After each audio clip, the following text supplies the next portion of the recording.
When talking about what is the ideal form of self-defense, most people only think about one point exclusively: effectiveness. They just think what is most effective in absolutely destroying any attacker that dares lay hand on me. So their response is very emotional and very much overboard. It's a reflection of that most people have very little experience with violence, and that their experience with violence is one of helplessness that then can very easily lead to hatred, anger, and aggression.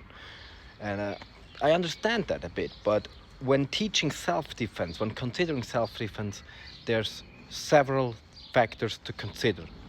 Three of them are most important to me.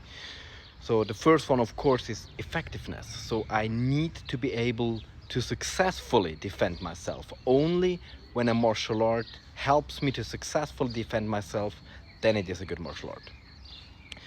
Second, I need to consider what happens to me physically. You know, will I be able to defend myself and stay healthy, or will I pay a steep price?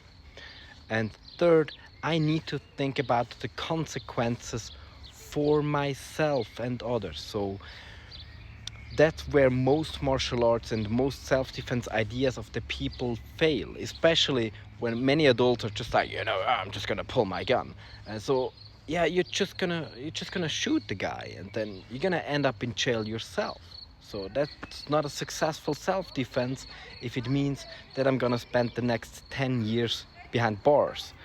I need to successfully defend myself and go home to my wife and kids and be free. So when I'm teaching my kids self-defense, it's a very similar situation.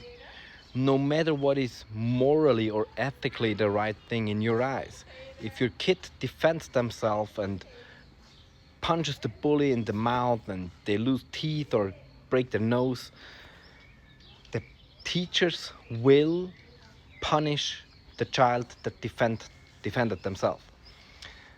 So it's a situation that we are in as parents and as self-defense teachers.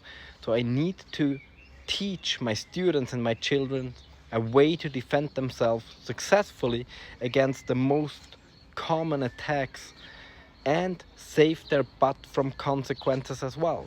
And that's where Jiu-Jitsu excels.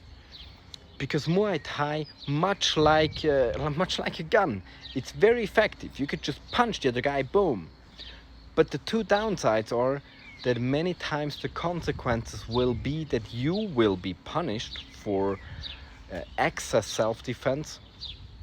And the second consequence that is often overlooked is that this means that in many self-defense situations you will do nothing.